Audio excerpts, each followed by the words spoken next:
Hello guys, welcome back to another video. तो guys, Balkrishna Industries की financial year 2023 की first quarterly result out हो चुकी है एंड उसके साथ साथ कंपनी ने डिविडेंड भी अनाउंस कर दिया है। तो गाइस, इस वीडियो में हम लोग यही देखेंगे कि कंपनी ने जून क्वार्टर में कैसी परफॉर्म की है, क्या क्या पॉइंट्स इंप्रूव हुई है एंड कहाँ कहाँ पे कंपनी ने डिटोरिएट की है, और कंपनी के फंडामेंटल्स भी चेक करेंगे और देखेंगे कि क्या ये कंपनी पैसे लगाने लायक है या नहीं। उसके साथ साथ हम लोग कंपनी के टेक्निकल्स के बारे में भी डिस्कस करेंगे एंड डिविडेंड से रिलेटेड सब डिटेल्स भी चेक करेंगे। तो गाइस, बिना टाइम वेस्ट के कंपनी की फंडामेंटल एनालिसिस करते हुए वीडियो को शुरू करते हैं। तो गाइज, अगर इस कंपनी के बिजनेस के बारे में डिस्कस करें तो ये कंपनी ऑफ हाईवे टायर की बिजनेस करती है एंड इस बिजनेस में ये कंपनी 1987 से है, मतलब अपनी फील्ड की ये एक बहुत ही पुरानी एंड एक्सपीरियंस्ड कंपनी है।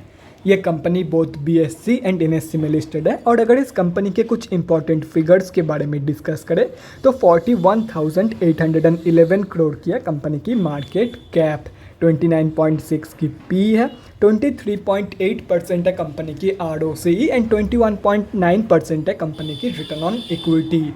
लास्ट 6 मंथ्स की रिटर्न नेगेटिव में जा चुकी है, नेगेटिव बाय 3.67%। एंड लास्ट 3 साल की जो सेल्स ग्रोथ है वो 16.8% के आसपास निकल के आ रही है। बुक वैल्यू से बहुत ही ज़्यादा ऊपर ट्रेड कर रही है। डिविडेंड यील्ड 0.74% है एंड फेस वैल्यू 2 रुपये की है। अभी अगर इस कंपनी की जून क्वार्टरली की रिजल्ट के बारे में डिस्कस करें तो गाइज, जून 2022 की क्वार्टर की unaudited stand alone and consolidated financial result आप लोगों के सामने है, लेकिन हम लोग यहाँ पे सिर्फ और सिर्फ कंपनी की कंसोलिडेटेड रिजल्ट ही चेक करेंगे। और यहाँ पे जितने भी सारे फिगर्स है वो सब लैक्स में दिया हुआ है, लेकिन डोंट वरी अबाउट इट, क्योंकि मैं हर एक फिगर्स को क्रोर्स में कन्वर्ट करने के बाद ही आप लोगों को बताऊँगा ताकि आप लोगों को भी समझने में आसानी हो। तो गाइज, सबसे पहले कंपनी की इनकम चेक करते हैं। तो जून 2022 की क्वार्टर में कंपनी ने अप्रॉक्सीमेटली 2725 करोड़ की इनकम जनरेट किया है। और अगर ये मार्च 2022 की क्वार्टर एंड जून 2021 की क्वार्टर से कंपेयर किया जाए तो मार्च 2022 की क्वार्टर में कंपनी ने अप्रॉक्सीमेटली 2483 करोड़ की इनकम जनरेट किया था एंड जून 2021 की क्वार्टर में अप्रॉक्सीमेटली 1885 करोड़ की इनकम। तो ईयर ऑन ईयर बेसिस पे and quarter on quarter basis पे दोनों में ही कंपनी ने एक हेल्दी पॉजिटिव इनकम ग्रोथ दिखाई है इन जून 2022 की क्वार्टर।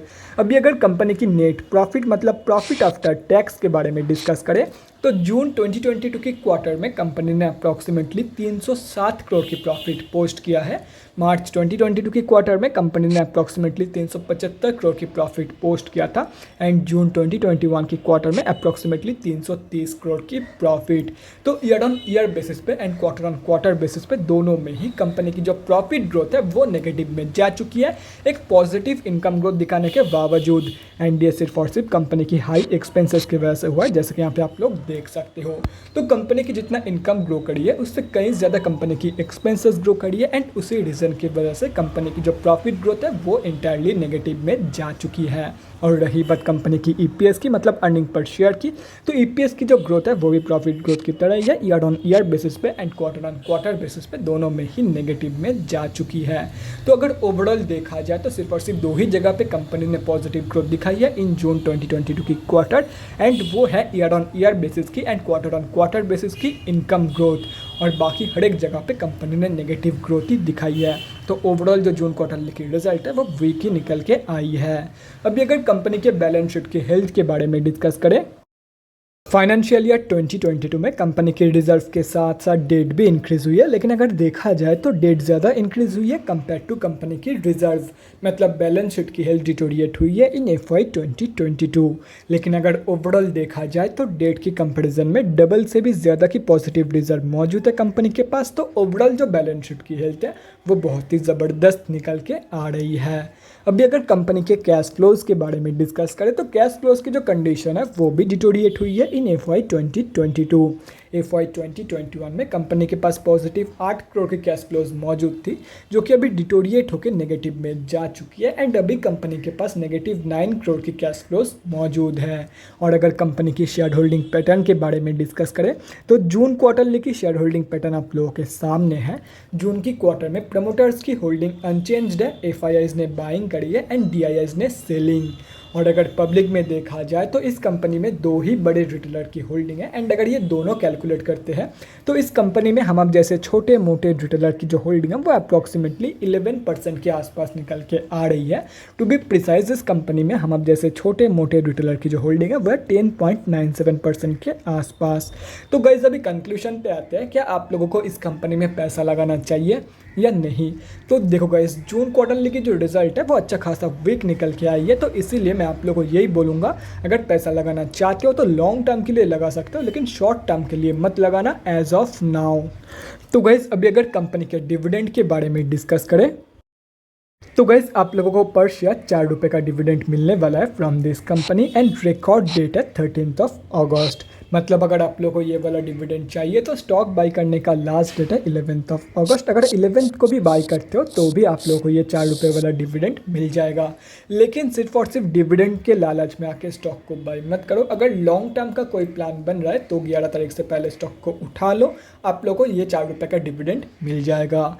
तो गाइज अभी अगर कंपनी के टेक्निकल्स के बारे में डिस्कस करें तो गाइज यहाँ पे हम लोग आ चुके हैं एनएससी के डेली चार्ट पे। सबसे पहले ये समझते हैं कि कंपनी में अभी चल क्या रहा है।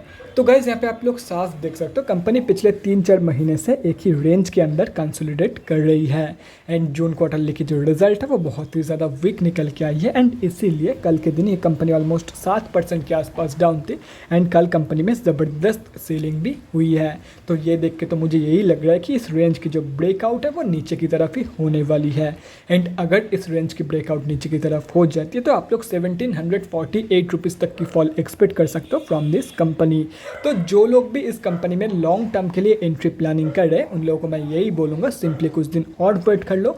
अगर ये कंपनी आप लोगों को 1748 रुपीज़ के रेंज पे मिल जाती है तो आप लोग एक बहुत ही बढ़िया एंट्री प्लान कर सकते हो इन दिस कंपनी। और अगर बाई चांस कंपनी यहाँ तक की फॉल शो नहीं करती है तो एटलीस्ट अगर नीचे की तरफ ब्रेकआउट होती है तो कंपनी एटलीस्ट 1900 रुपये तक की फॉल तो शो करेगी करेगी। तो एटलीस्ट 1900 रुपये के आसपास भी आप लोग एंट्री प्लान कर सकते हो इन दिस कंपनी। और रही बात स्विंग ट्रेडर्स की, तो देखो गाइज अगर नीचे की तरफ ब्रेकआउट हो जाती है तो simply wait for the reversal from the support of 1748 rupees. जब कंपनी यहाँ से रिवर्सल शो करेगी तब रिवर्सल कंफर्मेशन के बाद आप लोगों को बाइंग प्लान करना है for the fast target of 200 की मूविंग एवरेज, जो कि है ये ब्लू वाला लाइन यहाँ पे आप लोग देख सकते हो। एंड सेकंड टारगेट होगा ऑलमोस्ट 2993.55 रुपीज़ का। और अगर कंपनी यहाँ से ही सपोर्ट लेके ऊपर चली जाती है एंड ऊपर की तरफ ब्रेकआउट दे देती है तो ब्रेकआउट होने के बाद आप लोग ऑलमोस्ट 2993 रुपीज़ के टारगेट के लिए इस शेयर को बाय कर सकते हो। तो guys that's it for this video. अगले वीडियो में मिलते हैं गाइज। Thanks for watching. और गाइज अगर आप लोगों के मन में कोई भी डाउट या क्वेरी रहती है स्टॉक मार्केट या किसी भी स्टॉक से रिलेटेड तो कमेंट सेक्शन में कमेंट करके मुझसे पूछ सकते हो, या तो फिर मेरे इंस्टाग्राम का लिंक आप लोगों को डिस्क्रिप्शन बॉक्स में मिल जाएगा, जाके वहाँ पर भी मुझे डीएम कर सकते हो for an one on one conversation. Thanks again for watching guys. Bye guys and definitely guys stay safe.